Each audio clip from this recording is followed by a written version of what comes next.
Hi beautiful souls, it's Tan here again with another video in our 5 stages of a relationship series looking at the synastry and the composite chart of it.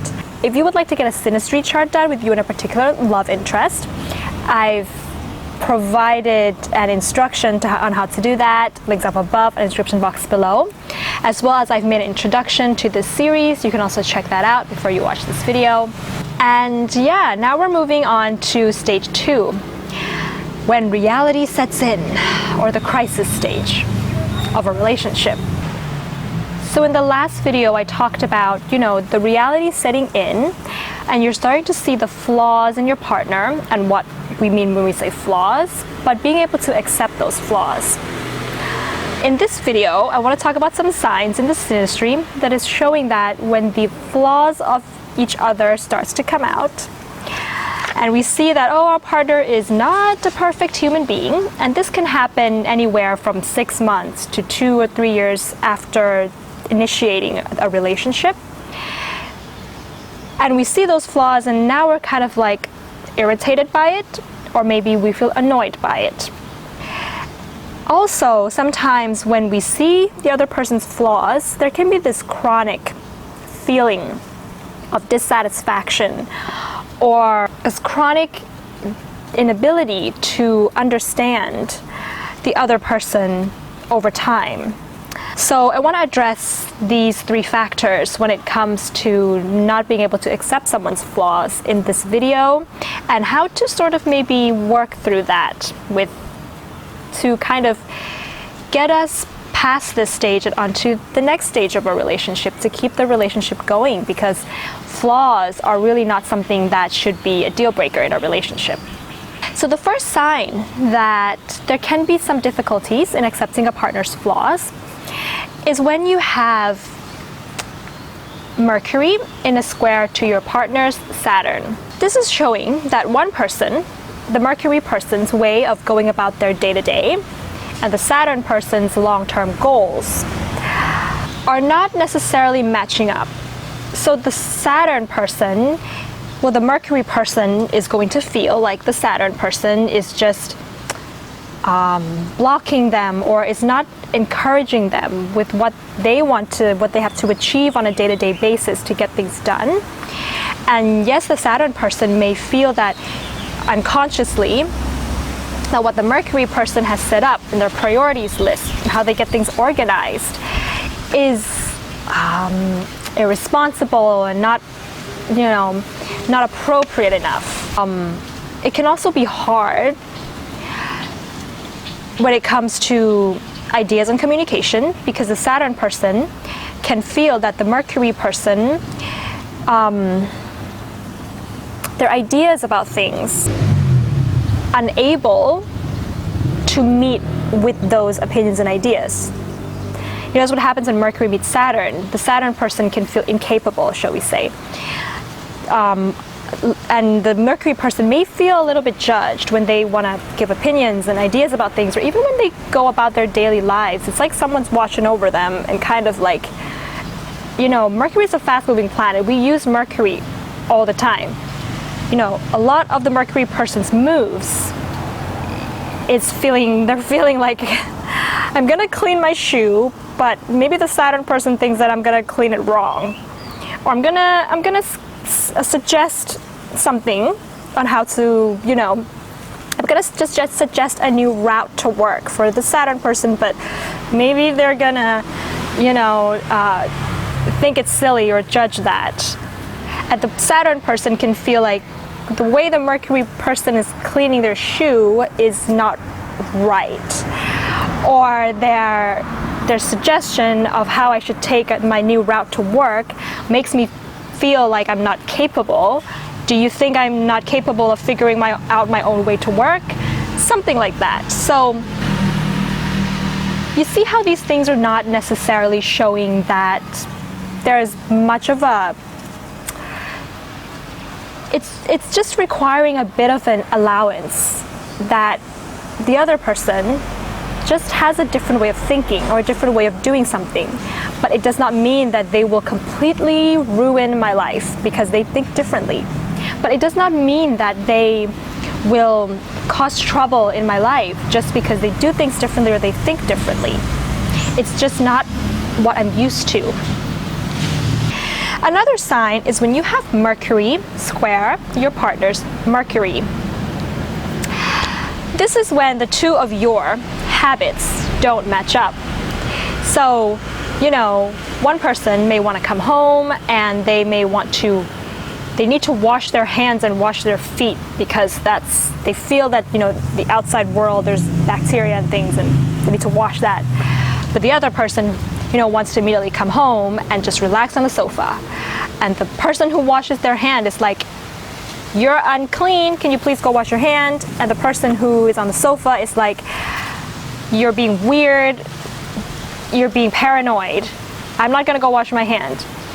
And so it's like the attachments that we have to what we think is how we should go about our daily lives can cause conflict. The way of communicating can also be a little bit irritating with regards to Mercury square Mercury. You know, one person may speak very fast and needs to have that rapport and ideas being fired back and forth quickly, whereas the other person may prefer to think alone. They're a little bit more introverted. You know, they prefer intuitive understanding rather than having to explain everything in words. And I'm thinking of a Gemini Mercury and a Pisces Mercury here. And when they're meeting up like that, you know, one person can feel pushed into a corner by the other person, but the other person feels impatient. Or, you know, it depends on what sign your Mercuries are in. And the thing about Mercury is that Mercury is actually an impersonal planet.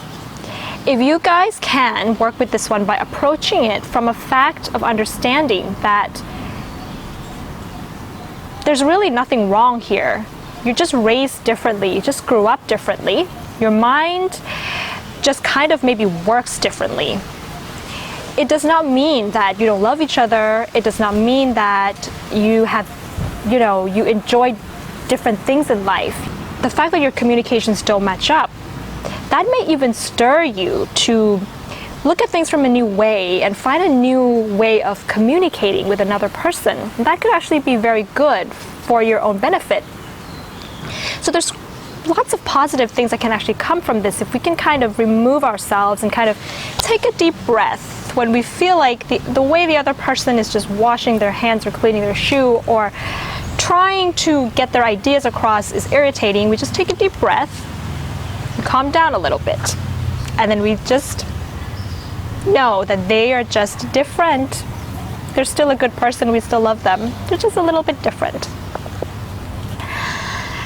The next aspect in the synastry for making it hard to accept the other person's flaws is when there is a Venus square Saturn in the synastry. This one is very interesting. It causes the Venus person to feel like they want to act out their Venus, especially if the Venus is a woman. So they want to show affection in a certain way, and they want to receive compliments in a certain way. But the Saturn person's not really going about it at the time that the Venus would like to have it, in the way that the Venus would like to have it. So the Venus person may feel like, you know, I would like to go to your place after the second date and get more intimate with you. Well, they're not going to really say that. But the Saturn person may not do that. So they may say, on the second date, we're going to go to dinner and then I'll drop you home and that's that. And the Venus person can feel, okay, is there something not beautiful, not attractive enough about me? But it's not that. It's just that the Saturn person is looking at the Venus person from a societally acceptable place. The Saturn person could be waiting for the right time to do it, especially if Saturn is in Capricorn and Venus is like in Aries or maybe Libra. So eventually, I have seen this, you know, I've observed this placement. I've seen that eventually If the Venus person has more earthy things in their chart, they wait a little bit, they do get that stability, that, you know, constant feeling that the Saturn person can give over time.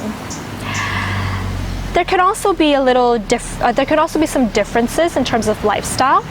And a lot of times with this one, the Venus person can feel judged with regards to their lifestyle. So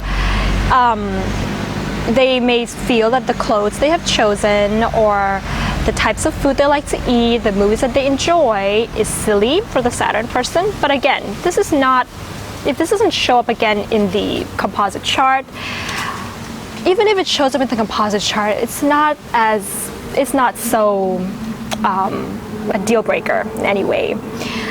It's just that the support of Saturn may not be the kind of support that Venus is looking for. But you know, Venus can find support in herself for the Venus person in this case. Just if Saturn is, let's say for example, not making enough money to be able to support the lifestyle that Venus would like to have, if Venus can support the lifestyle by themselves and they wait over time, maybe, you know, Saturn eventually is able to do that for the Venus person. So these little things can be worked with.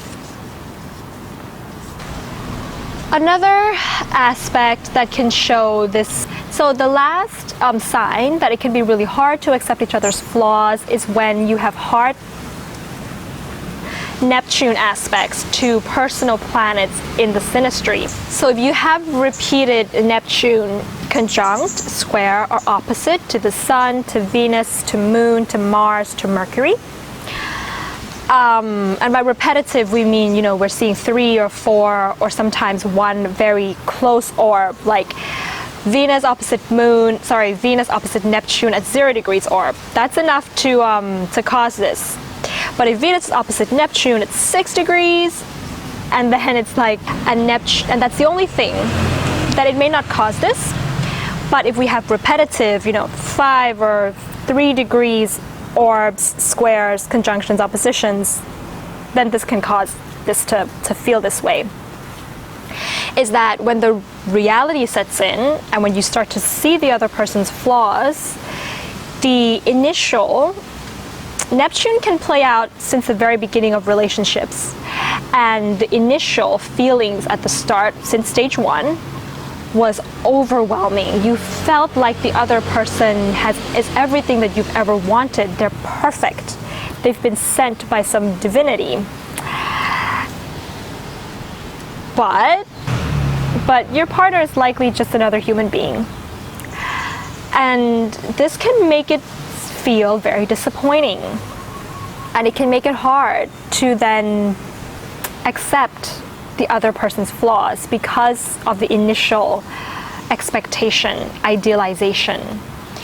And I have made a video about idealization in Synastry, links up above and in the description box below, you can check that out. But basically, you know, the reason why we idealize other people is because it boosts our self-esteem in a way to feel that we're with somebody who is so glamorous and so perfect. It makes us feel good. And so when this happens and the disappointment comes up, you know, we'll need to take our self-esteem back. We'll need to bring the love back to ourselves. And it can take a bit of time to get accustomed to the flaws of the other person, but at the same time to bring the self-love back to ourselves, to make this aspect or placements work. So yeah, guys, those are some of the signs in Synastry that may make it hard in stage 2 when reality sets in to accept the other person's flaws. If you have anything you would like to add, then please leave them in the comments below. I may have missed something out because there's so many planets and so many aspects in Synastry that, you know, it can be hard to cover everything, but generally these are the main ones. And yes, I'll be back in the next video talking about different energy levels and how to work when your partner's energy and reaction to things is so different from you, still in the stage 2 of 5 stages of a long-term relationship series. So if you like this video, give it a thumbs up and hit the subscribe button if you haven't. If you already subscribed, then thank you very much for coming along. I do birth chart readings, synastry, and relationship readings. All the information is on my website. You can check that out. And I'll see you in the next video, beautiful souls. Bye!